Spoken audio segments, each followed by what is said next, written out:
Okay so hello everyone. I hope आप सब लोग काफ़ी अच्छे होंगे अपने घर पे। यहाँ पर हम यूपीएससी प्री 2026 के लिए एलिमिनेशन टेक्निक को सीख रहे हैं। और जो यूपीएससी ने 2025 में एक नया पैटर्न इंट्रोड्यूस किया था स्टेटमेंट वाला, जहाँ पे 3 स्टेटमेंट बेस्ड सवाल पूछे जा रहे हैं और उनको कैसे सही करना है उसको हम इस वीडियो में टैकल करेंगे। लेकिन उससे पहले एक चीज़ बताता हूँ जो कि मैं सोच रहा था कि आपको जब मैंने पूरा पेपर वापस से भी लगाया ना, तो एक नया पैटर्न मुझे दिखा एंड आई होप आप में से काफ़ी लोगों को ये नोटिस हुआ नहीं होगा। जैसे कि ये वाला स्टेटमेंट यूपीएससी पहले भी पूछता आया इस तरीके से कि like both statement like statement second and third are correct. Statement एक को वो एक्सप्लेन कर रहे हैं, मतलब कि ये कहा जाएगा कि दोनों स्टेटमेंट सही है, एक को एक्सप्लेन कर रहे हैं, या फिर दोनों सही है पर दोनों में से सिर्फ एक को एक्सप्लेन करने वाला कोई एक स्टेटमेंट है, या फिर दोनों में से कोई एक सही है और वो उसको एक्सप्लेन कर रहा है, और या फिर ये दोनों गलत है और कोई भी एक्सप्लेन नहीं कर रहा है। ये नॉर्मली पूछा जा रहा है।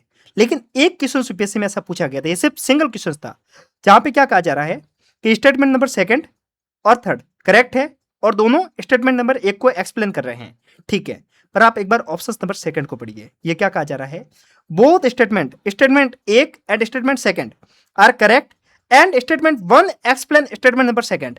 मतलब पहला वाला स्टेटमेंट सेकंड वाले को एक्सप्लेन कर रहा है। ये लॉजिक यूपीएससी ने पहली बार पूछा है, आगे भी पूछा जाएगा। नॉर्मली हम ये दिमाग में लगा के क्या चलते हैं, पहला वाला स्टेटमेंट तो सही है, बाकी के दो एक्सप्लेन कर रहे हैं। पर यूपीएससी ने यहाँ पे जो पूछा है ना, उसको थोड़ा ध्यान में रखना, आगे सवाल बनेंगे 2026 में, तो उसको आप थोड़ा समझ लेना। बाकी इन क्वेश्चंस को कैसे सॉल्व करना है वो मैं आपको समझाता हूँ। जो पूछा जाता है ना कि क्या इसको एक्सप्लेन कर रहा है कि नहीं कर रहा, आपको कुछ भी नहीं करना है। जो भी स्टेटमेंट दिया जा रहा है like circular economy reduce the emission of the green house gases, ये स्टेटमेंट है, इसको आप पढ़िए और इसके बाद में लगाइए बिकॉज। बिकॉज और फिर इस स्टेटमेंट को पढ़िए सेकंड वाले को। क्या बिकॉज लगाने के कारण, या फिर हिंदी में पढ़े तो क्योंकि। क्योंकि लिखिए कि चक्रीय अर्थव्यवस्था ग्रीन हाउस गैसों के उत्सर्जन को कम करती है, क्योंकि चक्रीय अर्थव्यवस्था आगत के रूप में कच्चे माल के प्रयोग को कम करती है। जब आप क्योंकि लगाने के बाद में अगर आप स्टेटमेंट को देख पा रहे हैं कि दोनों एक दूसरे के साथ में लिंक हो रहे हैं, तो वो सही है, तो वो एक्सप्लेन कर रहा है, अदरवाइज नहीं कर रहा है। ये लॉजिक आप लगाना एग्जाम में, क्योंकि ऐसे स्टेटमेंट अब ज्यादा पूछे जाएंगे। यूपीएससी 25 में कुछ सवाल पूछा है और ज्यादा बढ़ेंगे।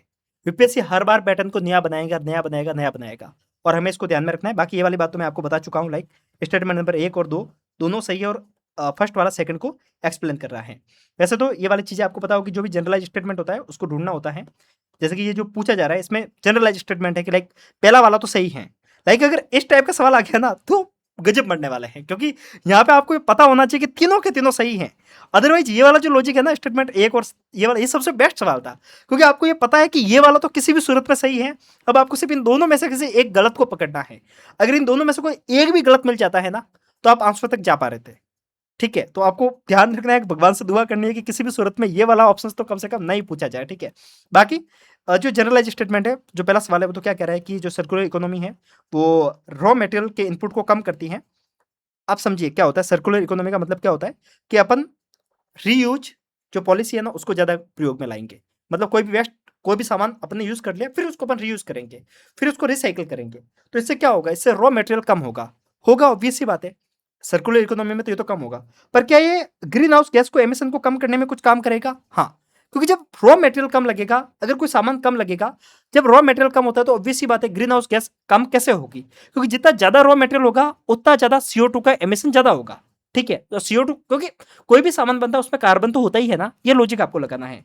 बाकी circular economy reduce the wastage in the production of process. ठीक है, जो सर्कुलर इकोनॉमी होगी उससे वेस्टेज भी कम जनरेट होगा, क्योंकि अपन रीयूज करेंगे, जो भी सामान है उसको रीयूज करेंगे तो वेस्टेज कम होगा। वेस्टेज कम होगा तो उससे भी कार्बन कम होगा, कार्बन कम होगा तो CO2 कम और ग्रीन हाउस गैस कम। तो ये दोनों इसको एक्सप्लेन कर रहे हैं, तो ये वाला लॉजिक यहाँ पे लग रहा है। बाकी ओवरऑल यहाँ पे मैं ये समझाने की कोशिश कर रहा था कि ऐसे सवाल को कैसे सॉल्व करना है। लाइक बिकॉज लगा के आप आगे सॉल्व कर सकते हैं। आई नो मेरी स्पीड थोड़ी ज़्यादा है, क्योंकि टाइम नहीं है। ठीक है, सवाल बहुत ज़्यादा करने हैं, पूरा पेपर सॉल्व करवाना है, मुझे खुद को भी पढ़ना है। और सीरीज अच्छी लग रही है फिर भी आप लाइक नहीं कर रहे हो। आपको क्या करो, मतलब बहुत गुस्सा आ रहा है मुझे आपके ऊपर, क्योंकि आप कमेंट नहीं कर रहे, लाइक नहीं कर रहे, सब्सक्राइब नहीं कर रहे। तो थोड़ा तो बनता ही है मेरा भी, क्योंकि बाकी लोग जो पैसा देके ये सब कुछ करवा रहे हैं आप उनको ज्वाइन कर रहे हो। खैर क्या ही बोले। आप टेलीग्राम को ज्वाइन करना, टेलीग्राम पे मैं आपको बहुत सारे रिसोर्सेज प्रोवाइड कर रहा हूँ वेरी स्पेसिफिक। नीचे लिंक मिल जाएगी, ज्वाइन कर सकते हैं। बाकी आपको नीचे मेरे व्हाट्सएप नंबर देखने को मिल जाएंगे, आप उस पर भी कनेक्ट हो सकते हैं। अपन प्री के बाद में बहुत सारी चीज़ें और वहाँ पे इंट्रोड्यूस करेंगे, तो अभी के लिए आप व्हाट्सएप पे कनेक्ट हो सकते हैं। प्री के बाद में आपको बहुत कुछ वहाँ पे भी देखने को मिल जाएगा। बाकी मिलते हैं, तब तक के लिए नमस्कार, जय हिंद।